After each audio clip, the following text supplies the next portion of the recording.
Good afternoon, everyone, and thanks so much for joining us for this afternoon's HR Masterclass. It's really fantastic to have you join us. Please use the Q&A box for questions and I will kick off. So today we're going to talk about the basics of HR and paperless onboarding and the fantastic impact that that can have on people. So if we look at 2020, it certainly challenged any of us in a people management role or even in an HR role. COVID just threw us into a whole different world. So when we look at that, today we're going to talk about what we call the employee hierarchy of needs, give you a bit of an introduction to HR, kind of going back to basics, what's it all about? And then we'll touch on what paperless onboarding is, and also how can you effectively onboard remote employees, which we all know is vitally as important as we continue to work in this remote world of work. So this is Employment Hero's hierarchy of employee needs on the right-hand side, which is where you really want to get your employees operating at the top of their game. We really akin it or similar to Maslow's hierarchy of human needs, which you'll see there on the left, where as humans, we can never get to self-actualization if we don't have our basic needs met. And that is psychological needs and things such as shelter, food, and warmth. The exact same thing goes for when you look at the employment relationship. You can never get your employees to be the top of their game, or you yourself could never be at the top of your game if you're not having your most basic needs met. Is your company compliant? Do you trust them? Are they giving you the right contracts and policies? Are they paying you right? Until you get these basics correct, you can't move to the really fun, engaging things like reward and recognition and learning and development. An introduction to HR. It's really good to go back to the basics sometimes, and that is, what is HR all about? It's about managing the entire employee life cycle, everything from attracting talent to recruiting them, hiring them, onboarding them, training them, and also to seeing them leaving your company. It involves a lot of admin. We also have to make sure we're compliant. And ultimately, HR is kind of the middle ground between the employer and the employee, which can quite often be a pretty challenging area to navigate. The employee experience is really, really complex, and it's ever changing with new trends and new fantastic research always coming into the game. But if you look at this cycle of the employee experience, you can't get to the fun stuff until you get the basics right first. So what is HR responsible for? Everything from compliance, for example, employment contracts or certifications. If you're in hospitality, that might be requiring an RSA, all the way through to health and safety, employee well-being, which we know ever since COVID, mental health has become more and more important to your employees. And then everything around the employee life cycle. So again, attracting talent, recruiting them. Also looking at disciplinary actions, training and development, performance reviews, reward and recognition. There's a lot more that goes with that. The list is absolutely endless. Now, what are the risks of not managing employment properly? There are a lot that can land us in hot water with Fair Work. So you have what's called the Fair Work Ombudsman, and they really enforce all of the legislations and legislation that might apply specifically to your industry, or things such as the National Employment Standards, which apply to every single employer in Australia. So I'm not going to read through this entire slide, as we'll send the deck out. But what can they do if you're doing things wrong? Is you can get fines, but they're also fantastic for providing mechanisms such as mediation and conciliation if, for example, you end up getting an unfair dismissal claim. I wanted to touch on high turnover rates because it's something that companies are starting to see as we start to come out of COVID and the economy is kicking back in. So when you look at a turnover rate, It's when a single person or positions end up being vacant and they need to be filled quickly. Now, if they're open for a long time and you're seeing a lot of employees leave, then you have what's called high turnover. So voluntary rotation takes place when an employee leaves the company of their own accord. So they will resign, for example. Involuntary turnover occurs when someone might be terminated for misconduct, or perhaps they didn't meet the needs of a performance improvement plan. Now, the consequences of high turnover are really around low morale in the office across the board. If your employees see a lot of people leaving, it's not great. You've also got low productivity because you have people stressed. They're taking on other people's work. So it can be really hard to maintain that important level of trust and confidence between all of your employees. And you also impact that shared culture that's so important. And it's really so important as we continue remote work or a hybrid work where we have dispersed workforces, some in an office or a hub, and some working from home or remotely. Would you believe that according to Gallup, the cost of replacing an individual employee can range anywhere from half to 2 times the employee's annual salary? That's a massive cost. So it can cost you a lot of money. So whilst it's substantial, make sure you enter the selection process and recruitment as soon as you know an employee is going to leave. Also, to engender trust, be transparent that that employee is leaving, why they're leaving, and when they're leaving. You'll garner a lot of trust by being transparent. If you don't announce that an employee is leaving, not only are you missing out on potential referrals or recommended candidates to come through, people naturally, human behavior, they start to talk about why someone is leaving. So if you then want to move on to the funner part of HR, which we would call strategic HR, there are many pillars. And that is to start with defining your employer value proposition. So you're attracting the best talent. You then want to talk about recruitment. And what does that look like, especially in this world where we're doing a lot of virtual interviewing? How do you make that experience the best it can be? And how do you showcase your culture virtually? Then you have to talk about onboarding. As we do this remotely, we want to make sure any new employee who might be onboarded not in an office or in person, we need to make sure they feel as included as an employee that might be physically there on day one, and even up to and including really their first 3 months. You then want to look at engaging your employees. So ensuring you have some cadence around things like managers having one-on-ones and team meetings. And are your managers rewarding and recognizing your employees? You then need to talk about performance, giving feedback and driving a high performance across your organization. Then we talk about development, which is all about developing your employees. Would you believe that a recent study that we did showed that of Australian employees, one of the top 4 things they look for when looking for a job is career development. So it's vital that you include this in your strategic plan. And then often people forget about employees departing. If your talent's leaving, you want to know why. So you want to do an exit interview with them and make sure you get that data.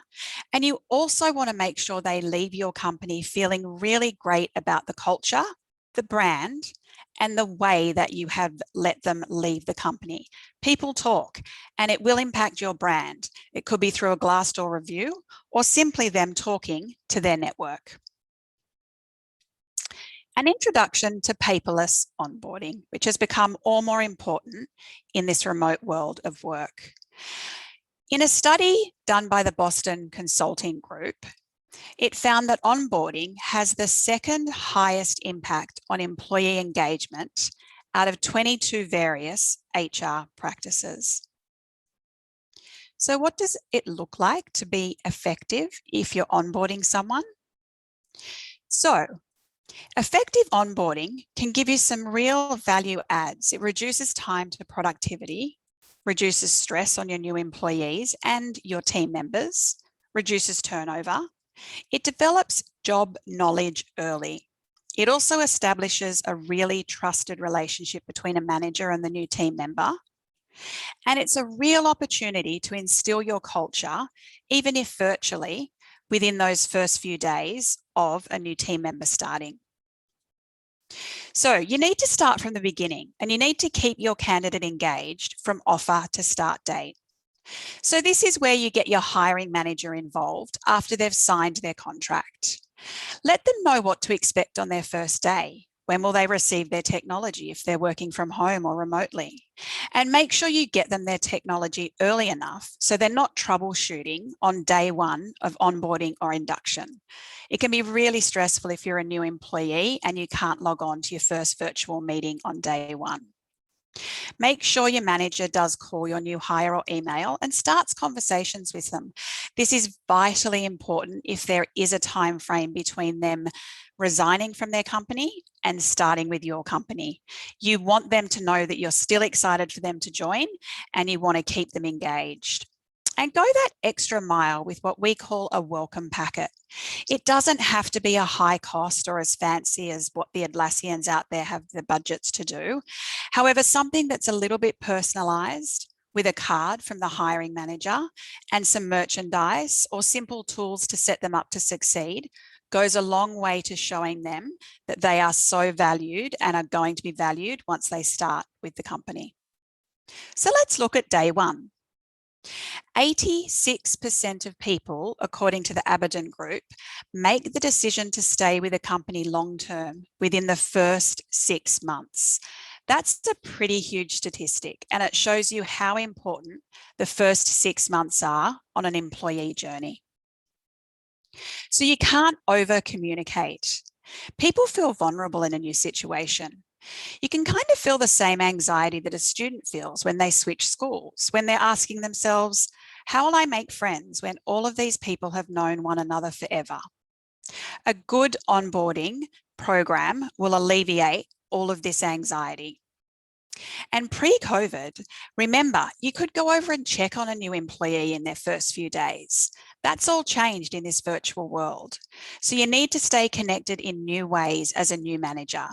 You need to do it through video, email, and through your chat channel, whether that might be Slack or Microsoft Teams. You also need to cover the practical. Here's what we're doing today. Let people know what to expect and the social. Let them know a bit about your culture and some of the virtual social events that you're doing so that they start to get really excited about getting to know team members, even in a virtual environment. So here's an example of day one and what a best practice would look like. You want to do a welcome from the manager in the morning. You then want to do a company induction, which I'll cover details of later. Try to organise a virtual team lunch. If you're fortunate enough that everyone in the team is in the office, make that in person. And definitely a manager one-on-one, Zoom video, or if you're both in person on day one. And that's really overwhelming enough for day one. So what does a good company induction look like? You need to emphasize your company's purpose, culture, and values. This is an opportunity not to be missed to really get your culture, purpose, and values instilled in your new team member. A LinkedIn survey of over 3,000 professionals found that 70% said they would leave a leading company if it had a bad culture, while 71% said they would take a pay cut to work for a company that shares their values and has a mission they believe in. So again, use day one to really instill your purpose and your culture. So here's what day one company induction content looks like. You want to do an icebreaker and introductions. Even if as smaller companies, you might be onboarding one person, tell them about your journey and why you joined the company and a couple of the things you love about working for your company. You want to cover the purpose and the mission. You want to go over the history. This is really important for your new employees to understand where your company's come from and the journey it's gone on. You have to highlight the values and behaviours and how you reward and recognise them. Do a spotlight on your leadership team. So show some bios and some backgrounds so that they understand on day one who the leadership team is, as well as a little bit of a background of where they've come from. You need to touch on teams and organisational structure overviews so people aren't confused about who to go to or where to go to, should they have questions. You want to touch on your product or products. What is it that you're selling and what's the business that you're in? You want to cover your company objectives and key results at an annual level to give people insight into that strategic level of what is it that you're trying to achieve this year. Absolutely go over benefits and perks, especially if they've changed in this virtual world of work. And also we've found really helpful are tips and tricks on how to work remotely and how to communicate effectively. When do you use Slack? When do you use a video? When might you use an email? Just as a way of example. And we're also really vulnerable and transparent in sharing what we learned when COVID first happened. What were some of the errors or mistakes where we saw burnout with our employees, and how did we overcome that?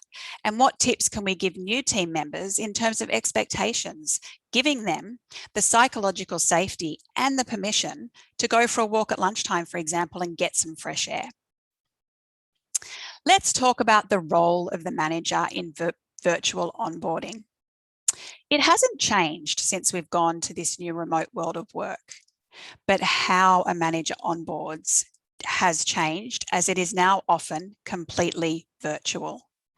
So going back to that welcome pack I mentioned, if you could include a handwritten card from the manager, it goes such a long way to making that employee feel welcome.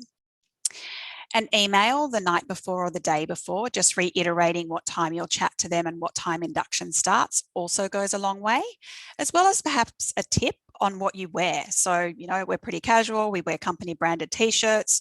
We're a little bit more business casual, so it might be an idea to put a blouse or a jacket on. And then scheduling a buddy for a virtual coffee once a week for their first 3 months is a really fantastic idea. It gives them someone potentially outside their team or even within their team that they can bat ideas off, or they can just say, you know what, Alex, I'm a bit confused about the cadence of this or how we operate this way. Could you take me through it? It gives them that safe environment to be always asking those questions. The manager one-on-one. This is so vital. So based on Gallup research, regularly scheduled meetings with a manager are critical to your employees' engagement. On average, only 15% of employees who work for a manager who does not meet with them regularly are engaged, whereas managers that meet regularly triple the level of engagement of their employees. So what is a one-on-one? It's a scheduled meeting in your calendar and your mind map for open-ended and anticipated conversation between a manager and an employee. It's different to status reports or tactical reports. It's a place for coaching, mentorship, giving context, or even allowing your employee to vent. Employees need to vent sometimes. They might have barriers. They might have frustrations with other teams or people. Let them vent, listen, and then go into coaching mode. So it goes beyond having an open door policy because it dedicates regular time for teammates and their leaders to not just communicate, but to connect. It also builds trust. So how do you have an effective one-on-one in this new remote world of work where you may not be in person? So the first one on day one, make it more casual. Get to know your new employee. Suggest having it over a coffee or a tea. Even virtually, you'll be surprised at how much more relaxing this makes it. And you be the one to kick off the conversation.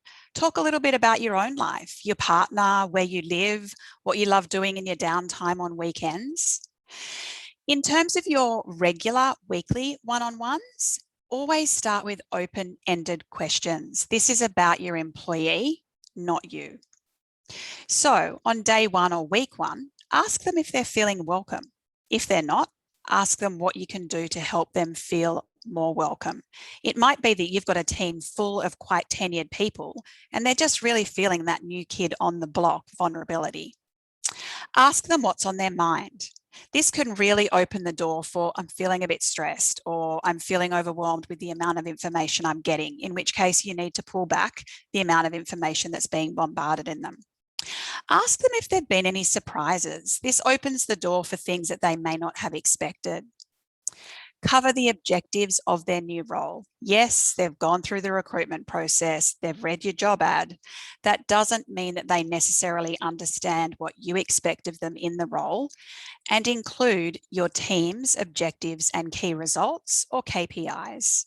And then talk about your own management style. Do you like to just be slacked out of the blue when someone needs something?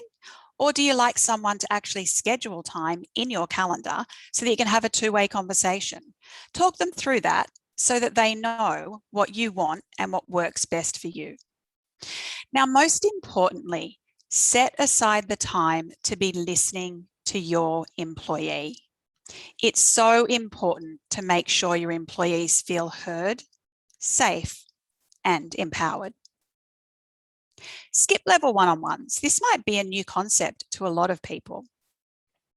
So remember, before we were thrown into remote world of work, quite often in the office, your manager would have the opportunity to check in, talk to, and get to know your new team member. That's not necessarily the case as we navigate this hybrid world of work. So by scheduling a skip level one-on-one, you're helping to establish a relationship with your manager and your direct report. Schedule it in the first 3 weeks, not week 1. You don't want to freak your new employee out. And let your team member know why it is being scheduled. It's being scheduled to open up a direct, transparent dialogue between your manager and them so that you're not a barrier. And should you go on leave or be unavailable, they know exactly where to go and they've gotten a relationship. Let your manager know it's just a check-in and to open with just open-ended questions. It's really vital in this new world of work that you allow your team member to establish this one-on-one relationship with your manager. So introduce skip level one-on-ones. Announcing your new team members. This is really, really important. So while they may feel great within your team because they've attended a team huddle or a team meeting, it's really important to make them feel welcome to your entire organisation. We find a simple one-pager introduction is a really great way to introduce new team members. Now, if you've got someone senior starting, such as a leadership team member, I recommend you actually ask them for a 5 to 7 minute video that you throw into your communication channel. People love videos, you'll ensure engagement, and people will feel like they're getting to know your new leader a little bit more personally. And then reintroduce your new team member or members at your all company get together. Whatever cadence that might be. For some larger companies, it's now every single week, given that we're in a hybrid world of work. And in smaller companies, you may do this on a monthly or a quarterly basis. Re-celebrating your new team members makes them feel really welcome. And a CEO or a founder session. Now, this might sound like overkill for smaller companies where they can get to know or have visibility to your CEO fairly easily. But if you set up a regular cadence, and if you're a small company, make it quarterly or even once every 6 months and do it over breakfast or a morning tea. And it shouldn't be a video, as that's just impersonal. A virtual session is really engaging and it allows for Q&A. And if you try to do it a few weeks into your new team member's tenure, they've had the time to digest all of the information and they generally come up with some really great Q&A from the CEO. It's also a great method for your CEO to reinforce your purpose, values, and culture. Whilst your new team members have heard it, it's a really great way to hear it from the CEO that it's being reinforced from the very top all the way throughout your organisation. Let's touch on feedback. Feedback on improving your virtual onboarding is a really important step. It's new to a lot of us, so it's really fantastic if you can survey your new team members around the 2-week mark of them starting. Make sure you act on your feedback. So read back what you've heard and then get a plan in place to improve what you have heard. Have you overwhelmed people with information? We've had that feedback and we've had to take a bit of a step back. And make sure if they've asked for something and you can't do it, such as sending breakfast to someone's house for their first induction session, just say, I've heard you, it's a great idea. Unfortunately, from a budget perspective right now, we just can't afford it. Then they do feel heard and you're explaining why you can't act on the feedback. What we do here at Employment Hero, we thought by sharing a few of the things we ourselves have learned as we were thrown into this remote world of work, that it might be helpful for you. So first of all, our onboarding process from the time the employee receives their contract is paperless and online. They can do everything they need before they even start. So day one doesn't involve reading through policies, filling out superannuation forms, all of the things that take up a lot of time and end up being a lot of information to digest. People also have access to our app prior to starting, so they can see things like reward and recognition happening in a real-time basis, which makes them feel a part of the team. Here's an example of those welcome packs that I mentioned. So again, this is not a huge expense like I know it is for some really big companies like Google. We throw this together and we personalize it. You'll see there with a You're a Hero card. That's a handwritten card from the hiring manager. If handwritten isn't possible, a typed email that can then be cut out and stuck into the card also goes a long way. Personal, and your employees feel welcome. We've had great feedback on these welcome packs. You'll see there one of our employees has posted it on LinkedIn, and we've had a lot of postings on LinkedIn. And of course, we put branded merchandise in as best we can. Now, if you're a really small company out there, branded merchandise might seem like it's an expensive thing to do. There are a lot of sites out there where it's not too expensive and you can bulk order. Even if you know that you're not going to use the t-shirts or that you're going to go through them over a 2-year period, it's worth the investment. Or laptop sleeves, as we're now traveling with our laptops to and work more frequently. So you'll see there the content of our welcome packs. So we have the shipping box, we have a stationery pack, we have treats, which we put in there for people. We have some miscellaneous fun things in there, like a bottle opener. And then in there, we put some pre-reading. So again, things that we want to reinforce. We have a welcome letter. We have our values. We have our employee assistance program details. What do you do if you're not feeling well in this virtual world of work? We also have all of the tech instructions so that they can set up their new technology and laptop. We give them a handbook on objectives and key results so they can read up about that to get some background on the anatomy of OKRs. We send them a remote first playbook, which is tips and tricks, on how to get the best out of working remotely in terms of the way you communicate. And then we throw in our swag, which is a t-shirt, a laptop sleeve. We've got a lanyard and of course a swipe card for the office. We throw in a drink for their first all hands happy hour, some stickers, a coaster and a branded shopping bag. You also want to try and send your employee an induction schedule at the very least for their first day so that they do know what to expect. It might be in their calendar. However, if they're finishing their job and then they're starting their new job the next day or on a Monday, they may not have time to go through their calendar. So sending this to them just lets them know what to expect and helps to ease any of that first day anxiety or vulnerability. This is just an example of one of our first day inductions online, virtually, where everybody dials in, no matter whether they're in a hub or whether they're remote. This is an example of me announcing new team members on our platform Employment Hero. If you don't have a platform like Employment Hero, use your company's standard method of communication, such as Slack or Microsoft Teams.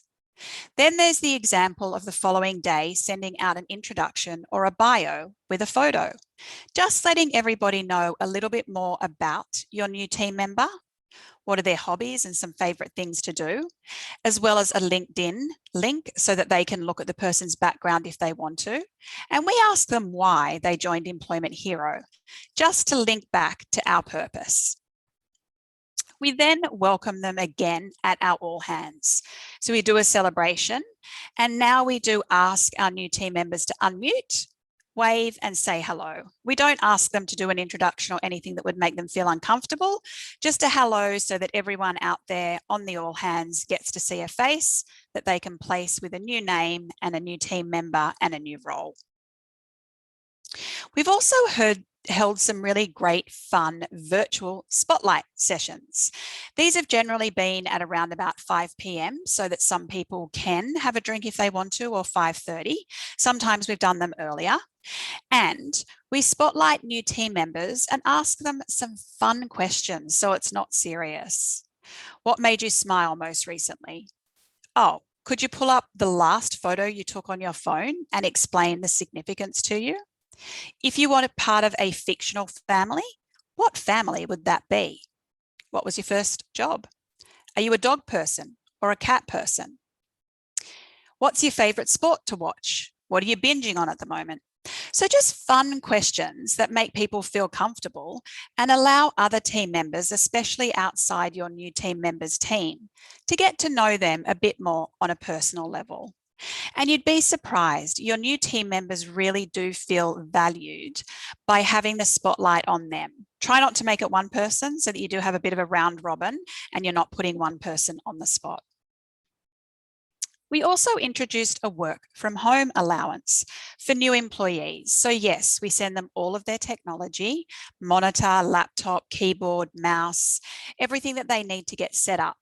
However, we want to make sure they have the ability to purchase an office chair, for example, or a desk, anything that they might need to set themselves up both comfortably and ergonomically to be able to work from home.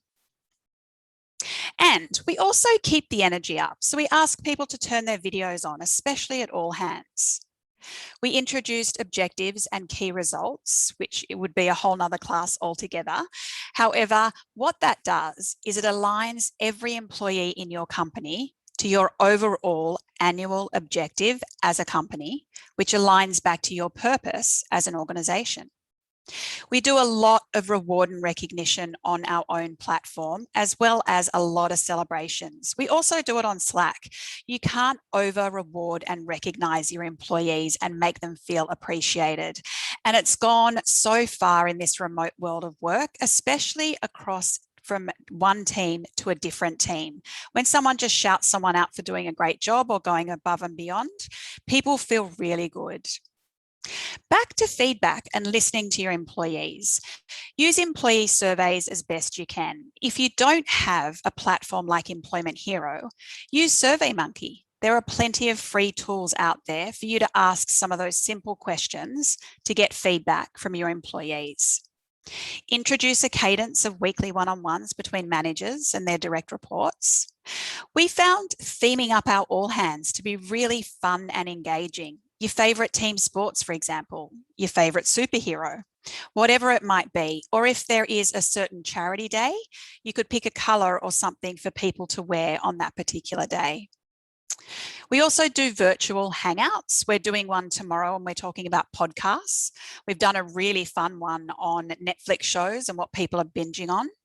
We also invested in a trivia night and a drag queen bingo night, which was a lot of fun. Introduce social channels on Slack or Microsoft Teams. Some of our examples are just that, a social channel. Another one is animals being cute. And you see lots of things come through on those channels. Certainly mute them so they don't become noisy. However, if you need a quick break at lunchtime and you're at home, or you need a laugh at the end of the day, those channels can be a great brain distraction and just provide that laugh. And employees are sharing part of their personal life by sharing photos of their cats or dogs or whatever animal they might have at home or pet. Most recently, we also introduced a monthly leadership session for our ELT +1 team members. We wanted to make sure we were being transparent across the organisation. So we took every member of the ELT and then we invited all of their direct reports, and we hold that monthly.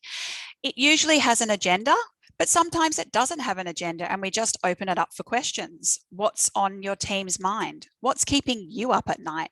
And there's a really great tool in your Google suite called Jamboard. I'm quite sure there's one in Microsoft as well, where everyone on the call can throw up post-it notes during that session, which really makes it like an in-live whiteboarding session, really effective. And then you have a record of what you've spoken about if you are brainstorming around what's keeping you up at night, where are your barriers, how are your team feeling. So think about how you can also make micro interactions happen in your virtual world. Another thing we've found really effective here at Employment Hero is a regular cadence across all teams, and that's daily stand-up huddles that can sometimes last 5 minutes. Sometimes they last half an hour. You might talk about roadblocks, what you've got on for the day, and importantly, quite often, celebrations. So recognizing your team members. And having all teams know that all other teams are there each morning meeting really helps for people not to make assumptions that people are not working. And we also make sure leadership meet at 9:30 every morning so that anything from the other stand-ups gets escalated at that 9:30 meeting and talked about. And it's also a lovely way to start your day is to see your own team. And what it does for people also is helps instill a bit of a routine for them, which helps them when working from home. So they might use their commute time to go for a walk, but they're still accountable for kind of getting up, getting themselves dressed, and jumping on a quick team call in the morning. So takeaway and next steps. You want to look at a great HR system for that virtual paperless onboarding where your new employees are going to have a great experience. Also, define an onboarding workflow. So when are you going to put your welcome packs together?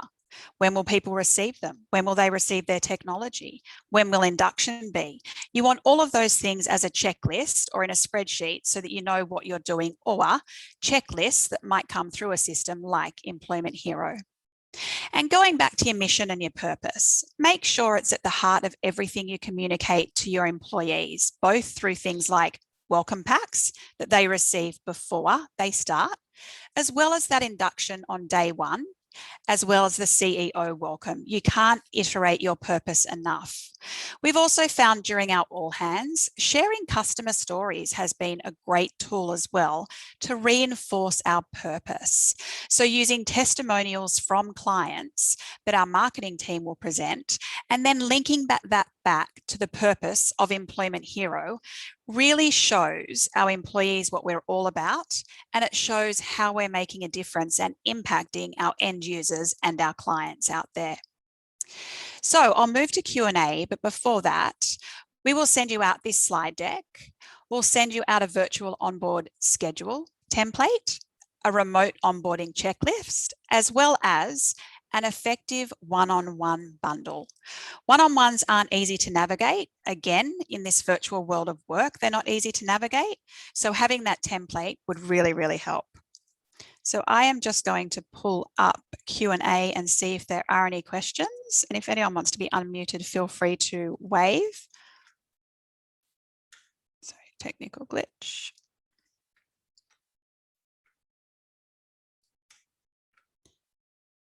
Okay, so we've got some in the chat. Here we are. We have 2 in the Q&A. So how long would you suggest the company induction lasts? Great question. Ours currently lasts for 1.5 hours, and then we do a separate OKR session the following week, keeping in mind that we don't want to download or dump too much information on them. And the schedule that will be shared with you in the slide deck is the exact content that we follow during that company induction. And of course, we then send them the deck so that they can download and read the information once they have some time to themselves, because it's a lot to take in. Do you suggest the company induction takes place virtually or in person? It Depends on your company's approach. So we, as a company, Employment Hero, adopted a remote first approach after we surveyed our employees. One of the questions was, when this is all over, do you want to return to the old traditional way of work? 92% of our people said they did not. So we listened to them and we said we will go remote first. One of the great advantages of this is that we opened up our talent pool and access to talent to be Australia-wide immediately, and hard to fill roles we found we were able to fill with people in Hope Island, in Melbourne, in other areas in Queensland, in Perth, in WA. It really opened it up. So in order to make everyone feel included and inclusive, even if someone's in an office on day one, we make sure that they sign into the company induction and induction sessions virtually, because otherwise you're making that one person who could be dialing in remotely feel left out because they're not in the room with everybody else. So you really want to create that sense of belonging and inclusion when you're doing your company induction.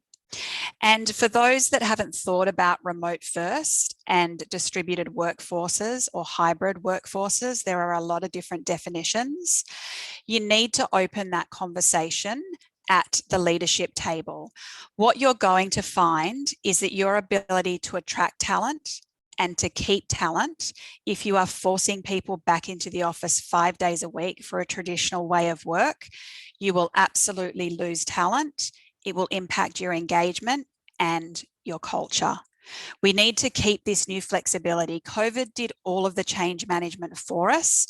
We need to hold on to that. We need to hold on to the trust that we have for our employees, and we need to give them the flexibility to decide where and when they want to work. So I don't know if anyone else has questions. That's it for today. Great. Okay, I will sign off then and give you all 20 minutes back. And thank you all so much for attending. We'll send all of those details out to you. And we really look forward to seeing you on our next webinar. We do have an exciting series of podcasts coming up, which is all around the relevant trends that are going on in the market at the moment as it pertains to managing and engaging employees. So we look forward to seeing you on those. Thanks, everyone. Have an absolutely fabulous afternoon. Bye.